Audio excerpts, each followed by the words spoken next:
Good evening, everybody. Oh, that's nice. Good evening, everybody. Can everybody hear me at the back? Just give me a thumbs up. Yeah? Okay, perfect. Welcome to Shakespeare and Company. For this, the first of our annual collaborations with NYU, which is now into its 10th year. It's a, I think that's worth a round of applause.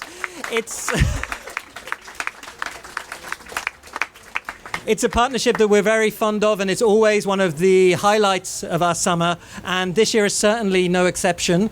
I'm going to let John Freeman introduce our guests tonight. But first of all, I just want to say a big thank you to NYU, to all the staff, to all the faculty, particularly to Deborah, whose hard work goes into organizing these events every year.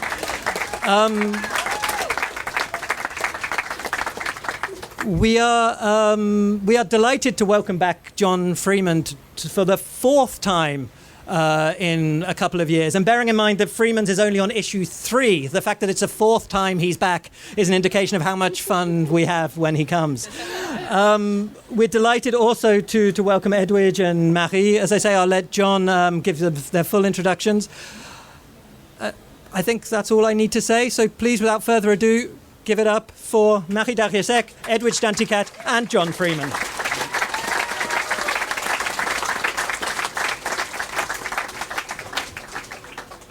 Thank you, Adam. Thank you, Sylvia and David. Thank you, Deborah. And especially thank you, Marie and Edwidge. It's a huge pleasure to be back here. This is not a sign of how much they like me. It's how hard it is to get rid of me. But it's such a great opportunity to come to Paris and also frequently to introduce writers who I always thought should meet each other. And if you had read the works of Marie Darrieussecq and Edwidge Danticat, you will notice a startling number of similarities, beginning not just with the letter D, or 1969, which is the year they were born, or the fact that their first novels were runaway successes, Pigtails, which was the fastest-selling novel since the early 1950s when it was published in 1996 in French and 1997 in English, or Edwidge Danticat's Breath, Eyes, Memory, which was chosen by Oprah for her Oprah 1.0 book club, which is the better book club, because it meant runaway success. But it extends far beyond that. It's the fact that both of them frequently write about present absences, about people missing. So in Marie Darrieussecq's second novel, My Absent Husband, the title speaks for itself. But it's often, her books are studies of what happens when something is missing, often when someone goes away, as it is in Edwidge Danticat's book, whether it's Crick Crack or whether it's The Dew Breaker, stories about people that are no longer there or stories about people that have been left behind. Both of them frequently write about family. 2 books I always wish were published into English were Marie Darrieussecq's Le Bébé and Le Pays, books that we should speak about tonight, because one is about raising a family and making a home, and the other one is about going back home. And in Edwidge's case, she's written several memoirs about her family, about building a family, and about the absences which continue to make a family and make a home. So her brilliant 2005 memoir, Brother, I'm Dying. If you ever have suffered a loss in your family and have wondered how that builds a family, this is a book for you to study. Both of them also have books out this month in English. Today is at the publication day for Edwidge Danticat's 20th or so book, The Art of Death, which is not a book about dying, but about how to write about dying and how to study it. And in Marie Darrieussecq's case, it's the publication day in English about a week ago of this book, Being Here, which is a biography, a creative nonfiction biography of Paula Mendelsohn Becker, who, among other things, was the first woman, if you went to the exhibit here, not just to paint herself nude, but to paint herself nude and pregnant. And the final overlap is the fact that I had the privilege of publishing both of them in Freeman's, an excerpt of Marie's new book, which is a study about being without. It's about leaving your children behind, to move to Paris, to leave your family behind to become an artist. And in Edwidge's case, it's a memoir about, in some ways, being left behind, about being in a country where your parents are not, and what that does to you in a way. So, again, one last welcome, Marie Darrieussecq and Edwidge Danticat.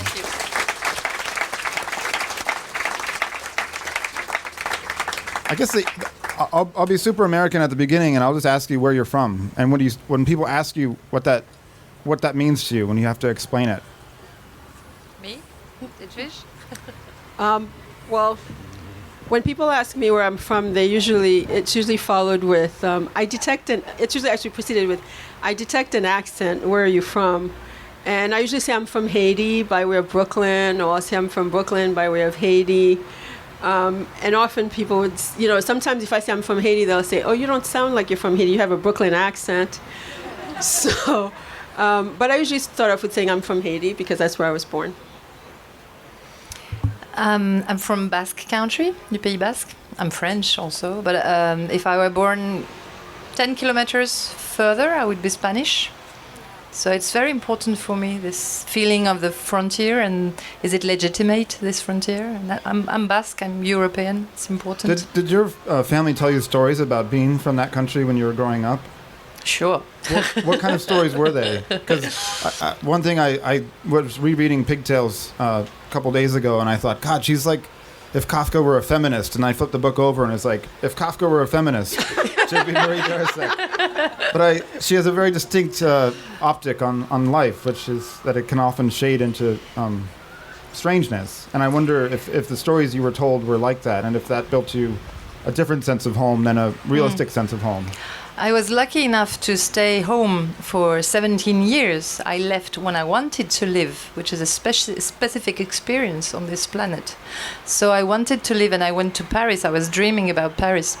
But home, I would very frequently hear stories of witches, of ghosts, but not very frequently of dead people. And I think in my family, the way people were able to speak about the dead loved was to say, I saw his ghost.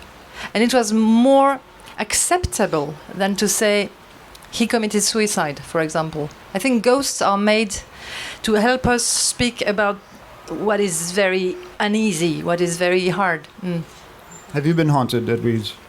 Oh, constantly. I end up writing a lot of what haunts me, and I think that's how I do exorcisms is through my writing. But it's very easy to be haunted when you grow up during a dictatorship, and already the dictatorship in Haiti had been going on for some years, so the adults were haunted. And so you kind of have this inherited haunting, but also you collect your own stories, and people go missing all the time. And so there has to be explanations for it. And I think often adults would make up stories that kind of make sense to children that also keep their silence.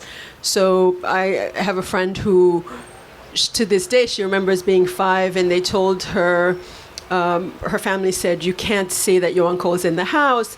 And then somehow when the henchman came, she gave away her uncle. That's like she's haunted by that for the rest of her life in terms of speech. So I think it's, I come from a hunted country, and that sort of leads also to sort of like an individual haunting. Do you feel like when you in writing you are expanding the size of your sense of home with each book, in the sense that you're claiming aspects of it? I'm thinking particularly Edwidge's second novel is called The Farming of Bones, and it's about a massacre that took place in the Dominican Republic in 1937 of all the Haitians who were living there. And she very beautifully brings this to life, but it's a book that feels like it's full of ghosts. And I feel like in reading across your books, it's like watching someone not just claim the living people, but the ghosts around them and the people adjacent to their family. Yeah. That's when you said, I see, like the family members saying, I see your ghost, that felt so powerful to me, because I also had this experience of, if people, you could see like a butterfly, and they say, oh, I see grand-mère. So you look for those presences in so many ways. It's like a very coded way of acknowledging absence, and it's particularly profound in a political environment where you're not even allowed to name certain people who are gone. Marie, and several of your books, including the third novel, I think is called Underwater, a woman leaves Paris and goes to the Basque Country, and leaving her husband behind, and is followed by a detective. And I was trying to think of the number of stories within your books of people leaving one home and going to another. And I was coming to Paris not just to study, and you were studying to be a professor. I'm glad you did stop. But Me too. Was that a massive kind of break for you in terms of was it bigger that when you arrived than you realized in terms of leaving a home? Paris was a dream city, and I think it's been almost 30 years now that I'm in Paris, and I'm still very happy about it. But I'm lucky enough to go back to Basque Country tomorrow. Actually, I'm taking a train to go back to Basque Country. So it's a very nice life, very privileged. I need both. I need the balance. I need the sea. I need the ocean. Here, what's missing is the horizon. It's a beautiful city, but the ocean empties your mind and makes you feel calmer. Even when there's a storm, you can empty yourself on the ocean, on the horizon. And in Paris, I don't know how to do it. In Paris, I have a problem staying calm. So I drink in Paris. In Basque Country, I drink less in Basque Country. Though the wine is good, but anyway. But no, I think the Paris, of course, is for me less haunted. It is haunted, of course. It's a very historical city, etc. But people in Paris tend, apparently, to be rational. If you talk with them, you start getting stories. But in Basque country, it's much more.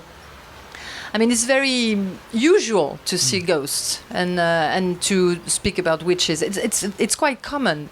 People will not talk about it after 5 minutes, but after an hour, they will speak about it very easily. In Paris, no. And I need that. I like it. I like it. Do people tell stories about the sea? I mean, throughout your books, she has a novel called White about two people in Antarctica. The book that won the Prix Medici, which in France, she has the best English to French to English titles, translations. One is called Truisme, and then it's pigtails in English. And then one is called Il faut beaucoup aimer les hommes. Yeah, Mon must love men. And then in English, it's men. It's very short, yeah. It's a program. So you have aggressive editors. But across all of these books, one thing that I keep coming up on is different forms of water, different forms of, and it's ice, it's sweat, it's liquid, it's tears, and I wonder if to you that's a kind of Uber home, like basically we all are kind of being called back to this. Uber home, I never thought about that. Yeah, you're right. That's Uber's next city. It's called Uber. When I'm too far from the sea, take, I don't know, Slovakia or countries that are really inside, or Rwanda.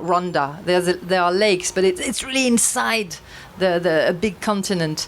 I feel something is deeply lacking, deeply lacking, because the ocean or the sea is a reservoir of metaphors for a writer. For the writer I am, born by the sea. And I think in Haiti it's very important too, right? The sea, but it's a sea of exile, probably.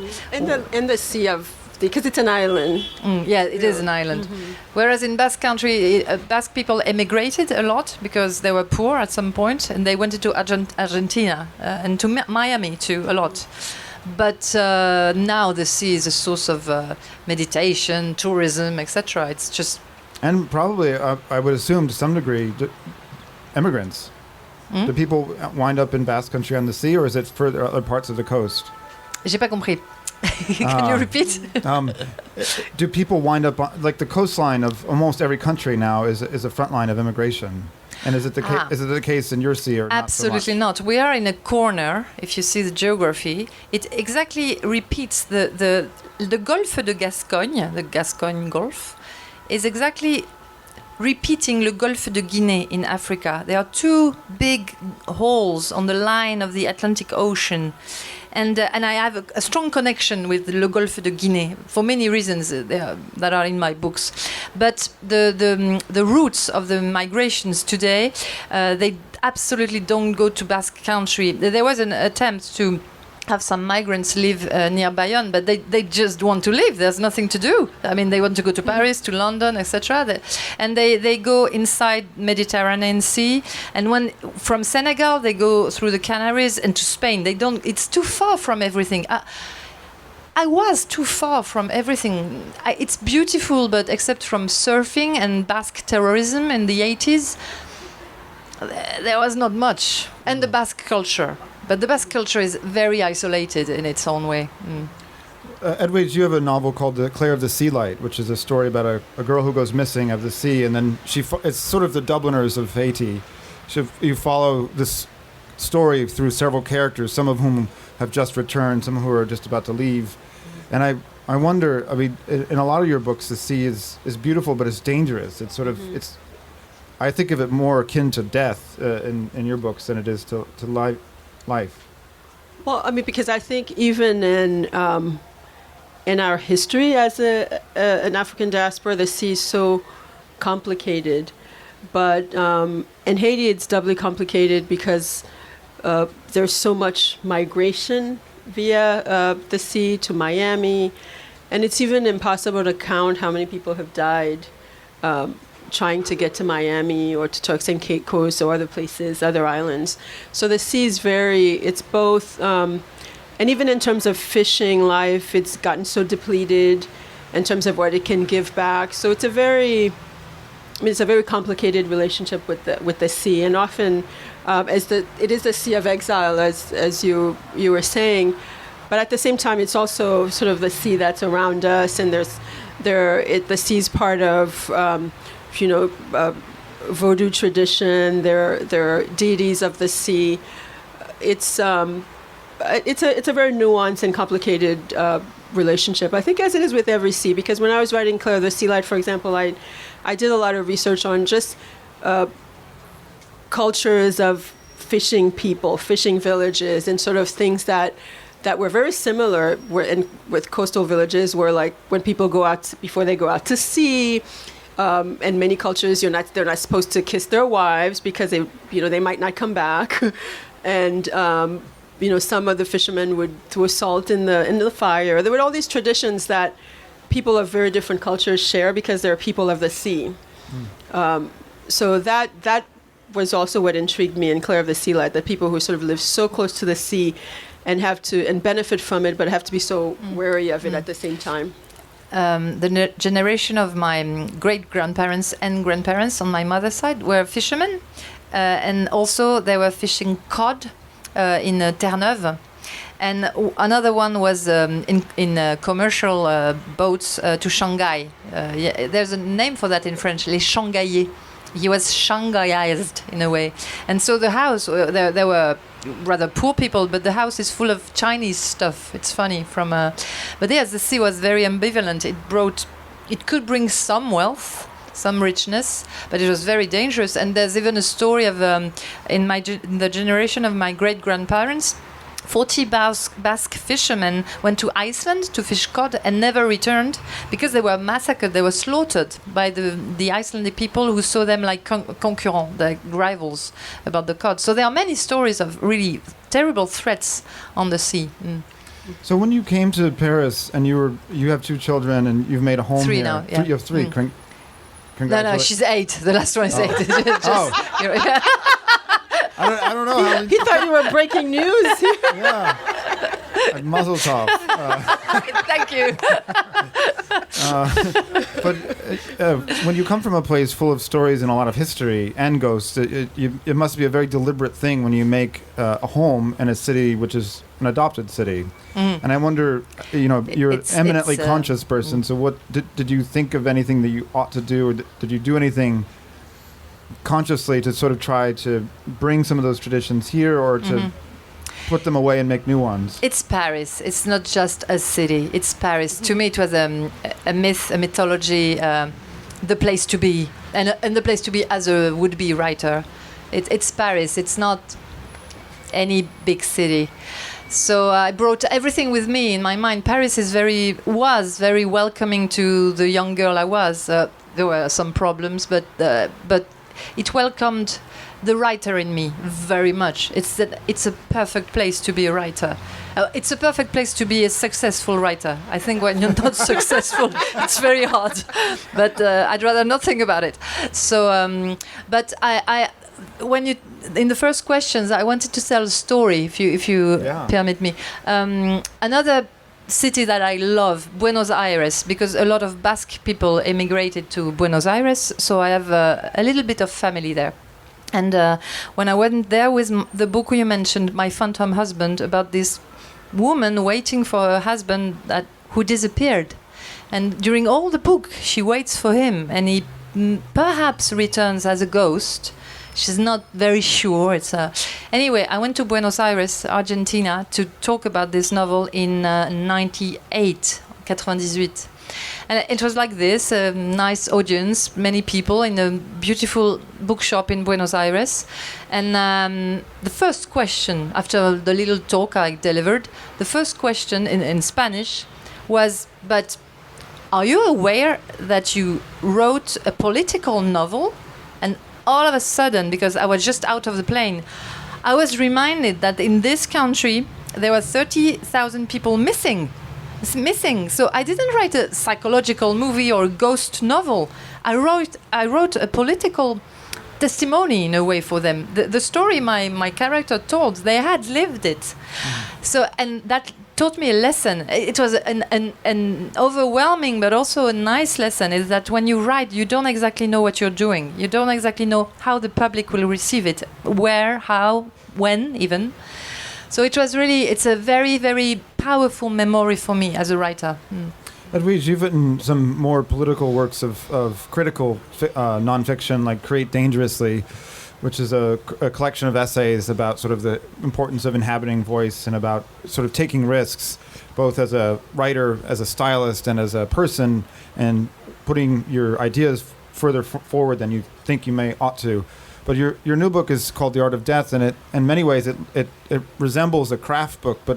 And you gave a nice craft talk today. But one thing that I was curious about is just the political act of writing about death, about eulogizing people or remembering people who are invisible.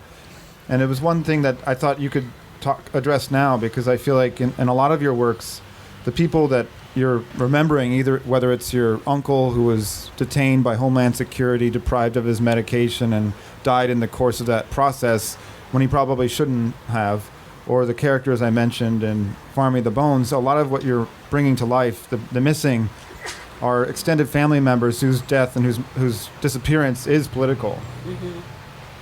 Well, it's very interesting that you bring that up, because the first time I read from this book, from The Art of Death, I was in Chicago, and it was sort of in the haze. I was so relieved I had written the book. It was near Mother's Day, and the book has a lot to do with my mother's dying. And I remember reading from it sort of the more personal part, and then someone in the audience got up and said, "Do you realize," it's kind of like your situation, there's always one of those people, do you realize that you're in the city in America with the highest murder rate, like you're in the city with the highest murder rate in the United States? And then I suddenly, and I was like, whoa, it just, and I think there's a kind of responsibility, like with writers like me and with the history I have, that you always have to have that awareness. And then I realized, I was involved in a moment of sort of very personal grief in a city where so many people were grieving, and that even that night, like, people had been shot, and that needed to be acknowledged along with that. And that's something that I'm very much aware of. It's addressed in this book in sort of not as much. It's a short book, but in terms of political violence, that awareness of just that always is a personal story. Mm-hmm. We've sort of been talking about actual homes, the Basque Country, Haiti. Edwidge moved to New York when she was 12. And then moved down to Miami when she was roughly married to older. Yeah, a few years had passed, and we've been talking about the home that a writer, an artist makes in their books, and how they expand and take in both aspects of their own family, but the adjacent families of people that they claim in a way.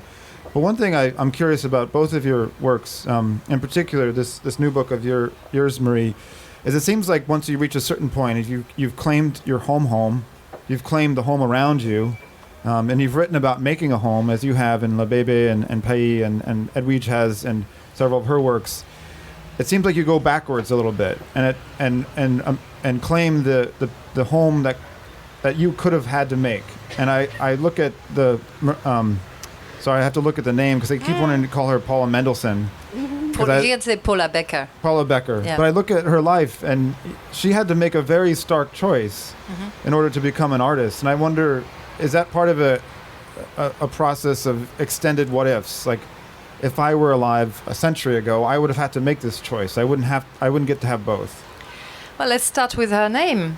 Her name is Paula Becker because she's the daughter of Mr. Becker, who was a German engineer. And then she married Otto Modersohn, so she became Paula Modersohn. But then she was a bit in trouble in her marriage, so she started calling herself Paula Modersohn Becker. And when she died, her museum, who was the first museum for a woman, actually a woman artist, called her Paula Becker Modersohn because they thought she was first Paula Becker. And when she left her husband, she signed all her letters that I read to write this biography. Paula, interrogation point, comment on dit? Point d'interrogation. Question mark. Question mark, thank you. Paula question mark. Wow. So let's start with this. Women don't have names. They borrow names. Their names are ephemeral. A name is a home. And I think the home of women is to be built, always to be built. Even if we carry babies, even if where we give birth, we can perhaps sometimes, if we're lucky enough, make a home. I think the name is problematic. Men have names. They are fathers. The law has changed a bit in France, but it's still very complex. For example, my carte vitale, my card for social security, is my husband's name who is on it. I love my husband, but I have a name who happens to be my father's name, but well, I was born with it. But I still can't have my name on my social security card. I mean, the life of women is different from the life of men also because of that. And our home is a bit different also because of that. And I think heterosexuality is a miracle. Really, heterosexuality is Foucault, said l'hétérosexualité, ce douloureux problème. Heterosexuality is this painful problem. Foucault said that. But I think really, wow, to live with a man, to build a home with a man when you're a woman, it's a lot of work. It's nice, it's exciting, it's fun. Okay, but it's a lot of work. So let's start with that.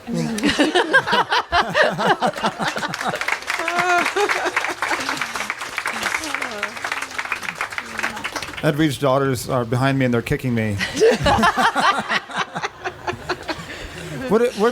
Edwidge, I'm curious. You lived with your mother and father. You missed the years between 4 and 12, which is part of what you're writing about here. And you grew up in a house with 3 brothers and your parents, several houses actually in Brooklyn.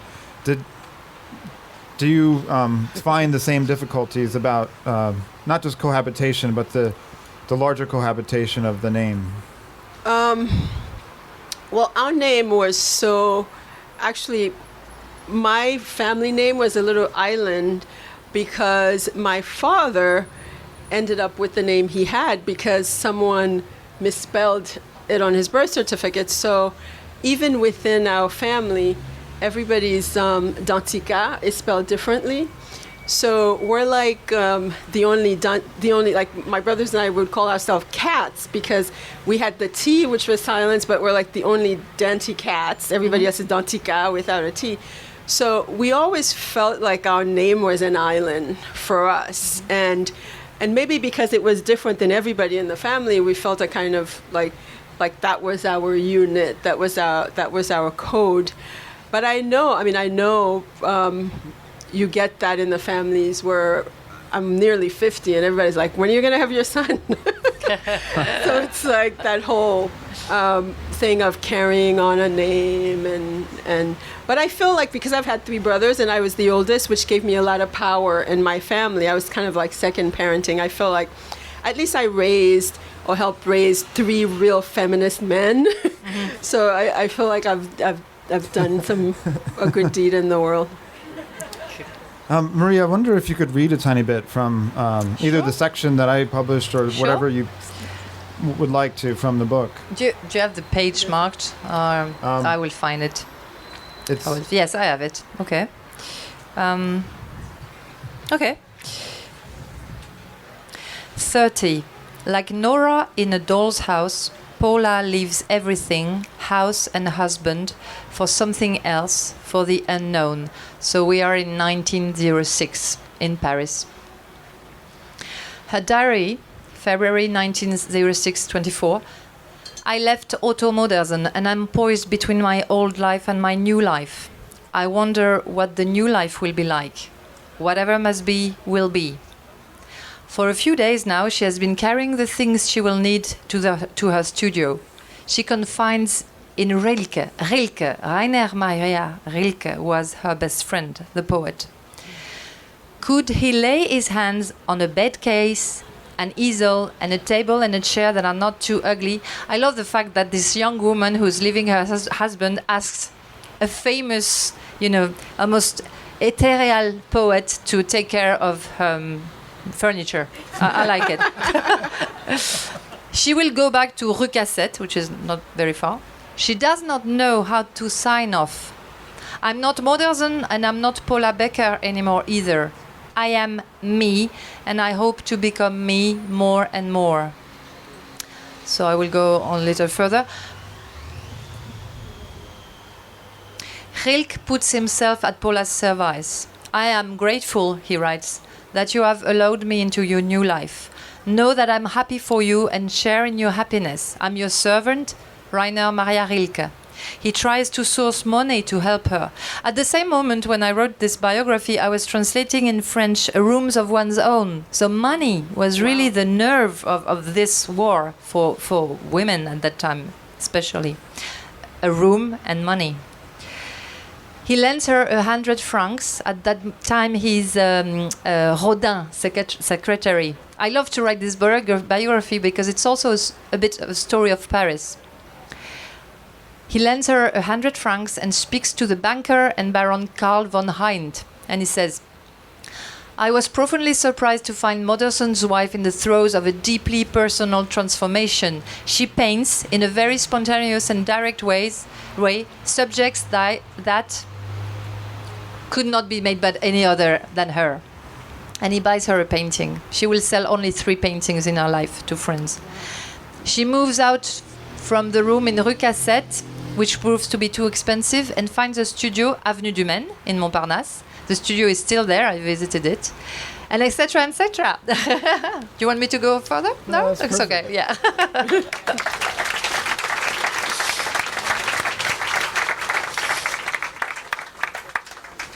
And from that, Edwidge, I wonder if you could read from your essay. It's sort of the opposite. Yours is a story, at least in this section, leaving. Of leaving and accumulation. Yeah. And this, in some ways, is a story of subtraction. Okay.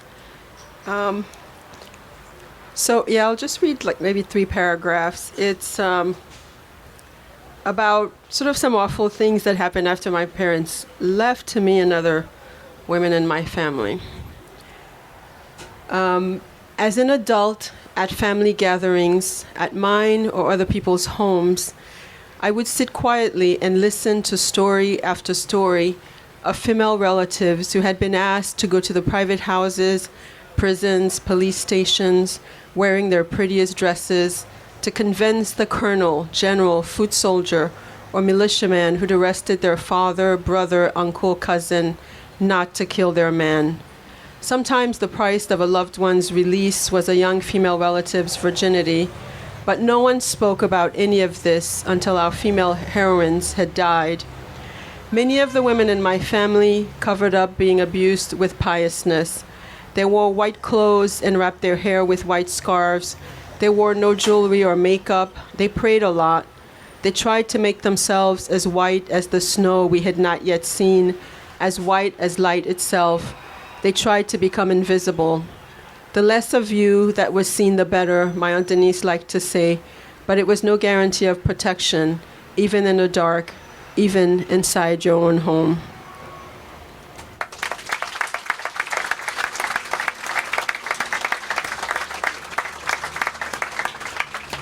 I've sometimes thought of memory as a home as a place where memory moves freely, whether you contain it or not, and it's sort of out in the open. And I feel like one thing that both of you have written about across your works of fiction and nonfiction is just the way that memory lives in the body and the damage it can do to the body if it's not denatured in the course of trauma. And I wonder, if the body is itself a kind of home. To what degree, as writers and as individuals, do you have to kind of do work on that home in order to make it habitable for yourself? You mean, do we diet? Do we do sport? No, quite the opposite. I mean, I think. What am I trying to ask?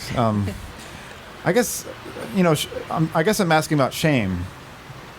And I think of shame as something that can make you afraid of being at home in your own self. And I think that's something Edwidge was just touching on. And I wonder, over the course of, you can skirt this if you don't want the biographical, but over the course of your life or your work, how have you tried to address that? Well, I mean, I think as immigrants or migrants, we don't often get to choose our home, or we don't often get to choose exactly where we call home. So what we do have ownership of, and even that in our ancestries, like the people we come from didn't even have that initially, but what is the body.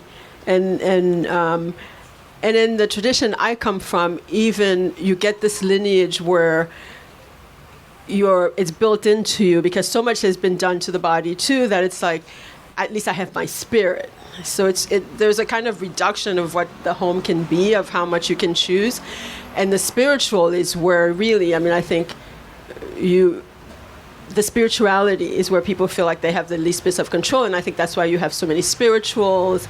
And it goes through the arts, through poetry and the arts. And Alice Walker has this wonderful essay, In Search of Our Mother's Gardens, about Black women when they couldn't be artists. They made their quilts. They made their beautiful gardens, and just finding sort of that spirituality through creativity. And I think that can be a kind of home, because there's so little, like as a migrant, you can't claim you can't really decide often where you call home. And as a person in a situation where your body is not even your own to control, then you just have your spirit. And I think a lot of pained but really beautiful art comes from that attempt at constantly trying to reclaim the spirit. Our experience is obviously very different, and basically I'm a lucky child. But when I arrived in Paris, it was hard because I was provincial, and I was a bit ashamed of my clothes. I didn't have just enough money, and I was very, very surprised. I'm talking about the late 80s. I was very, very surprised by the level of what we call today le harcèlement de rue, street harassment. There was no name at that time, and I was there, young and provincial, and the street was a nightmare. There was no room for a young girl in the public space. It was very difficult. Men kept talking to me, etc., and I didn't know how to behave. And my Parisian friends, the girls, they were very at ease in the street. They knew how to deal with that. I didn't know, and I took self-defense lessons. It changed my life because nobody dared even talk to me. They could feel it. Anyway, that's another question. But really, to inhabit Paris as a young, naive girl, pigtails, true, is a bit of a huge exaggeration of that experience. But I didn't know how to be in Paris, So that was the first experience. And then the language. The accent, I had an accent, very strong accent from Basque country, from the southwest. And I was attempting high-level studies, so I knew I had to hide my accent in order de passer les épreuves orales. Parce qu'avant, j'avais un accent quand même. Hein. Enfin, je parlais. Et puis alors, au Pays Basque, on dit des mots comme charcuterie. Le R est très présent. Il fallait que je parle comme ça. Il fallait que je me tienne bien. No, really, no, the accent. So I had to behave in a Parisian way. And it's not exactly a migrant story, of course, but in a way, it's a big move. It's a big move from my countryside to here, and it took a while to adapt to. Yeah. Edwidge, raising your kids in Miami now, I assume you sometimes bring them back to Haiti. Your family's in Brooklyn, on the street you talked about in your talk today. Where do they feel at home? I mean, or where do you try to, or do you want them to feel equally at home everywhere? We should ask them. No. She's nodding. They're not even paying attention. When is it over? I think they're like, exactly. Are we done yet? I think it's something that I felt when I was finally with my parents after being away from them for 8 years, was that my home was wherever they were.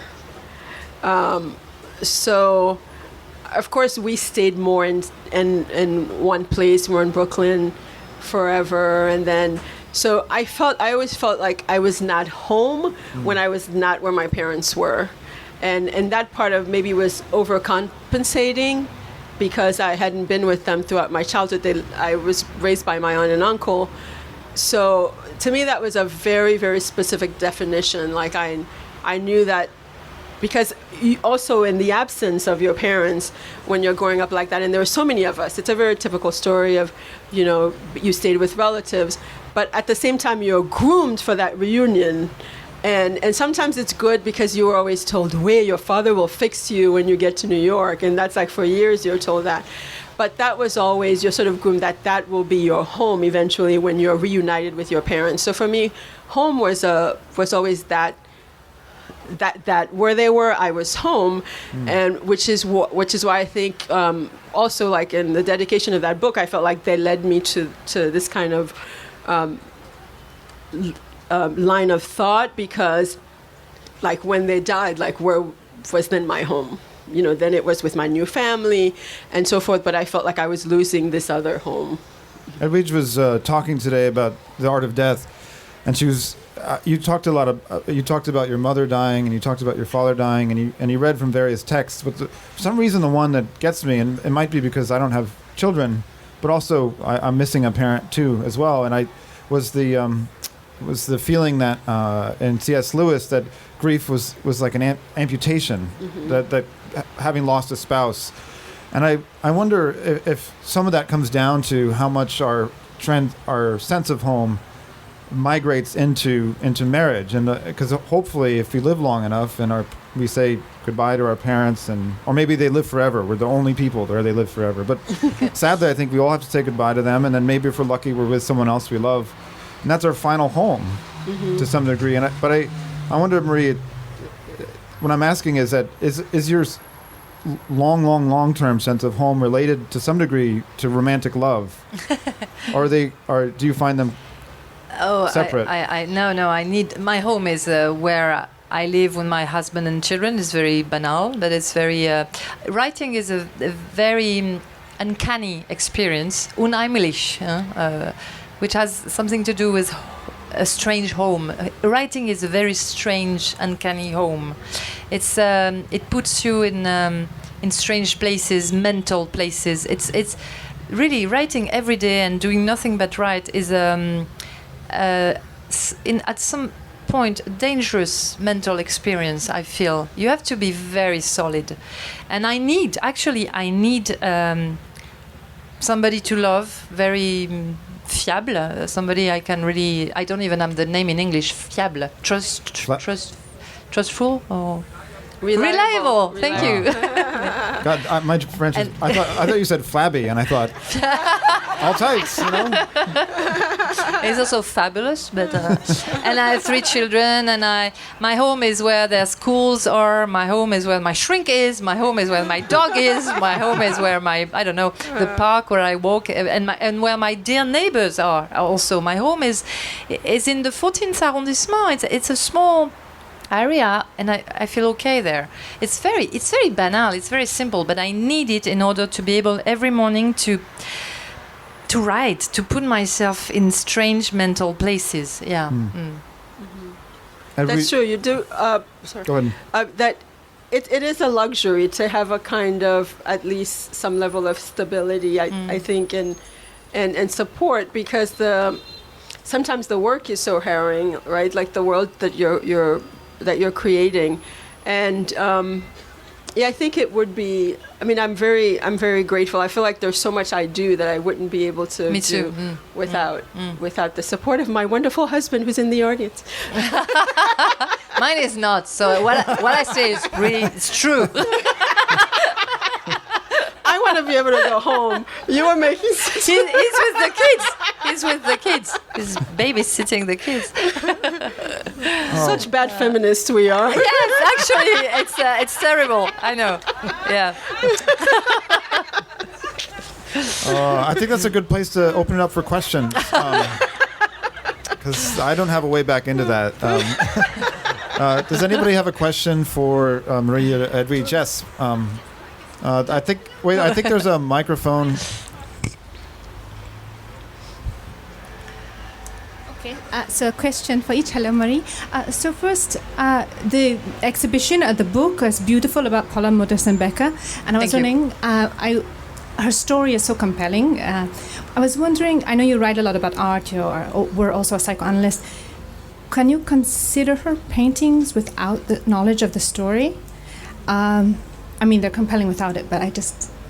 If I could consider the paintings without the knowledge of her story, that's the question? I started with the paintings, obviously. I found them par hasard on the internet some years ago. I wondered, who painted that? When? Oh, she's a woman. I don't know her. How come? Etc. And so there was already a small Wikipedia page at that time, and I realized she was friend with Rilke, which was very seducing, appalling for me, attirant. And then I found that her diary and letters were available in English and in German, and so everything was in ça allait et venait tout le temps. It went from the paintings to her life, from her life to the paintings. It went together for me. And because she was never exposed in her lifetime, only twice in a group, and with very bad reviews, the German critic said her paintings gave him nausea, and that she was a disgrace to the art of painting in Germany, and a disgrace to the German women, etc. So she never was exposed, really. She never had any success, and I wondered why. And my feminism, in spite of our dear husbands, who are feminists, my feminism was in action, but not as a lesson. I don't want to annoy people with feminism. I just want to explain that it was hard for a woman to paint at that period of time, and still now, in a way. So I had a story to tell. I really had a story to tell. And she died at 31 of a birth that went bad. And it was a shame. And her last word in English was "shade," dommage. What a pity. Her last word. So it was an extraordinary story to tell, and I wanted to give her justice. I wanted to have her known. She's well known in Germany, but I wanted to make her notorious, famous in France. Actually, it worked. It worked. Yeah, I'm very happy about it. We know her now. So I guess the question for Edwidge, I was wondering, do you consider that you have a good memory, or because of moving? I know sometimes because of being an immigrant myself, there are holes in the memory, and like the lost letters of your name, the name changes. So are you the memory keeper in your family, or does having a good or bad memory, having holes of memory, is that an assistance to your writing, or who's the memory keeper in your family? I actually, even when I was very young, I would hear people say around me, like, don't talk around this one, she's Judas. Like, she's just like a blabbermouth. And which was always strange to me, because I thought of myself as a very, very quiet child, but I guess would quietly repeat things that I heard. Honesty. But so I always had a really good memory for certain things, like some things that marked me. I would remember in great detail, and I think the migration also kind of reinforces your memory, even as it distorts it, but it forces you to sort of distill the important things. So I am kind of the memory keeper in my family, much to the annoyance of many in my family. Sure. Yeah.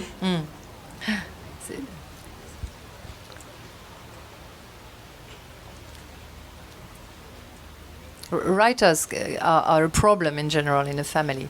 Yes, it's.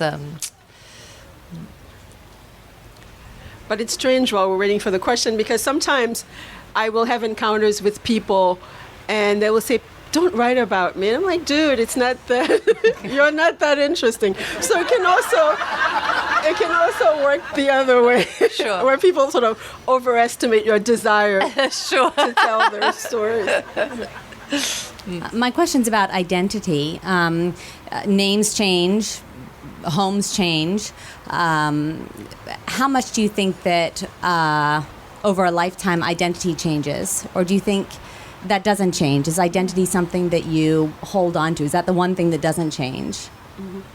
Well, I mean, the notion of identity has become so sort of volatile with identity politics and so forth. But I'm taking it to mean like you mean like who Your you are. personal identity, yeah.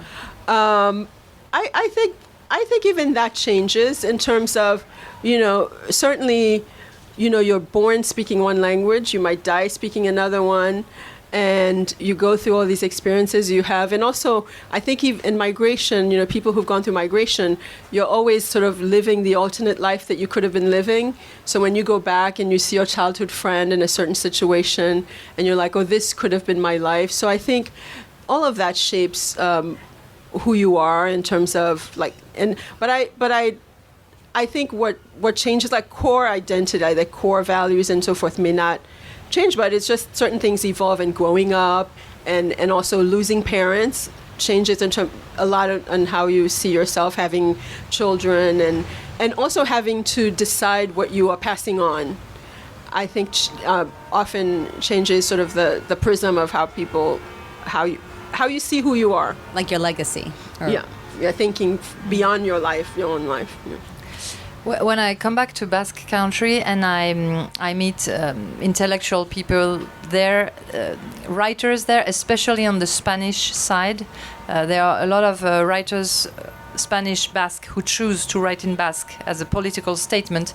Sometimes they ask me, why don't you write in Basque? Well, I can't first, but it's a little bit of a guilt. I should, fight more for this identity. I also came to Paris for freedom, because, wow, nobody asked me to be Basque here. It's even the reverse. They say, what, Basque, what does it mean, etc. They don't care. They really don't care. But I could be me without too many roots. I could be a light tree, not a big oak with big roots in the Basque ground. Which is it's also a problem to have too much identity. And also something else in my life, psychoanalysis. I'll give you a very, very simple example. I think psychoanalysis enables you to tell yourself your own story. For example, my parents, they were so fucked up, je peux dire ça? They were so fucked up. C'est déjà dit. I mean in public. So that they absolutely needed me to be, as they always put it, well balanced, équilibré. They would always tell me, tu es tellement équilibré. We are so lucky, you're so well balanced. So I grew up being well balanced, except that it felt strange. And when my very first sessions on the couch with a very classical Freudian analyst, I was crying and saying, but I'm so well balanced. I don't understand why I feel like crying all the time. So identity. I mean, my parents wanted me to be that, but I was not that. So it gives you a lot of work to become yourself, perhaps. Someone back there.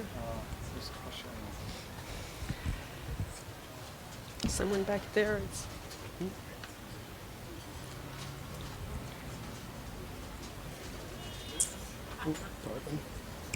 Is it back here? Oh. Hi. Hello. Thank you both for coming. It's so awesome to hear this. I had a question because we've been talking a lot about home and kind of the ways you both have created homes. And so I was wondering, how has the writing process changed for you guys when you were in a different place, like you were young and disoriented and maybe without your parents, or just in a different place and you had to make maybe a different home? How has the process changed from when you were younger to maybe now? And has it changed at all, if it has? I'm just kind of interested to see what you guys have to say because you're both so seasoned and awesome. So, yeah. I'll take awesome, you take season. But I didn't catch season. What does it mean? Qu'est-ce que ça veut dire? Like experienced. Seasoned. Like when you cook a turkey. Okay, I get it. Okay. Take it as a compliment. No, it's a wonderful compliment. Thank you. I think, there are a lot of writers, especially writers who come from immigrant families, who will say, the page is home. And I think there are multiple homes. And certainly, there's a Rushdie, I think, essay on home. And like, when I first started writing, when I was much younger, I would write to go home. I would write as a way to go back to Haiti. And the Haiti I was going back to, I knew was mine, that nobody else shared. And it was very different from what other people remembered, but it really was a way for me to go home. So the page also, I think the page can also be a kind of home. In my very different experience, I would in the beginning I wrote for me, which is not a good way of becoming a writer, actually. You should address your books. You should, perhaps I needed to get out of home, to get rid of home, to come back to it in a more, let's say, universal way, to speak about your homes also, if I can. Home is a very tiny place. You have to get out. But when you are seasoned, you can go back. Yeah. I learned to work.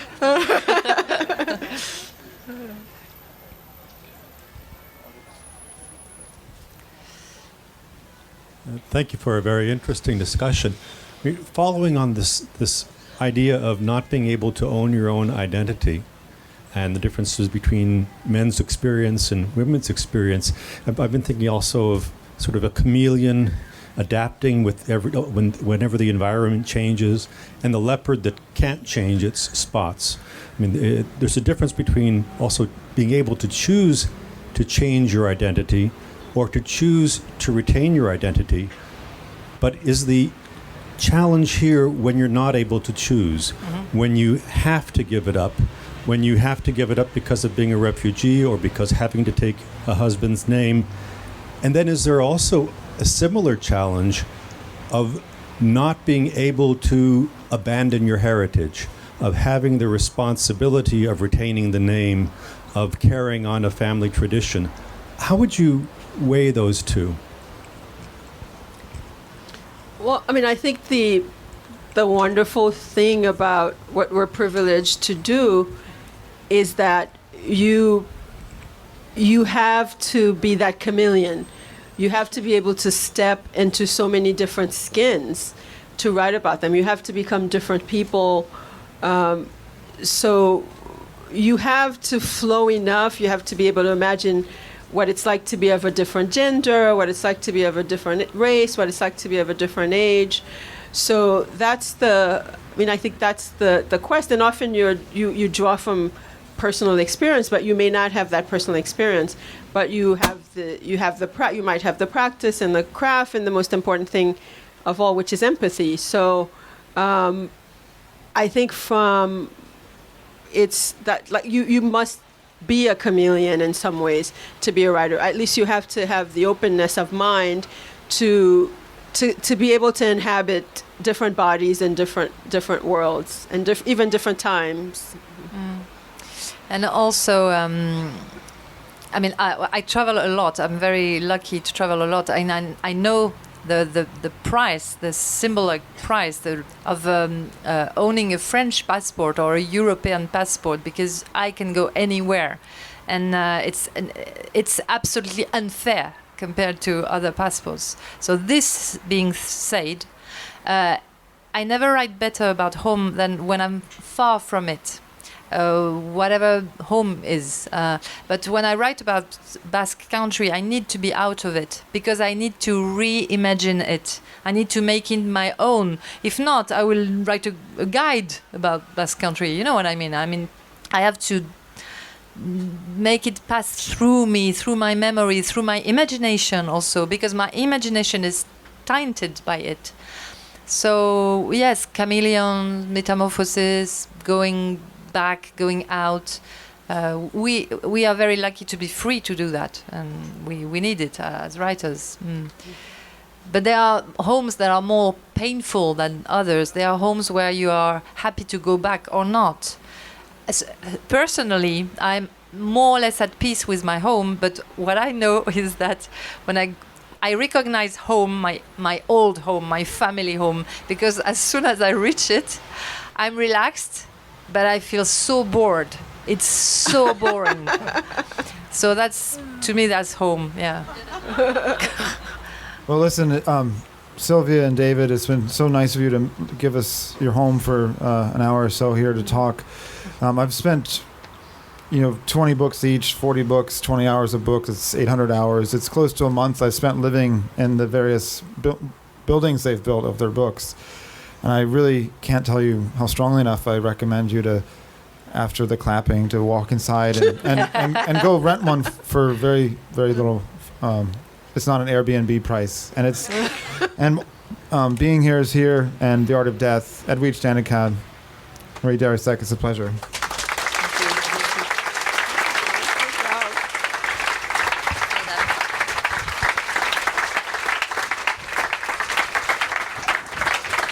And just to follow up on what John said, we have stacks and stacks of Being Here, of The Art of Death. We also have stacks of Freeman's, including Volume 2 as well as Volume 3, and I think even a few issues of Volume 1. It's an absolutely stunning journal. I'm not sure quite how John manages to convince so many people to contribute, but it's really, really impressive, so do pick one up. And so one more time, please do give it up for Marie Darrieussecq, Edwidge Danticat, and John Freeman.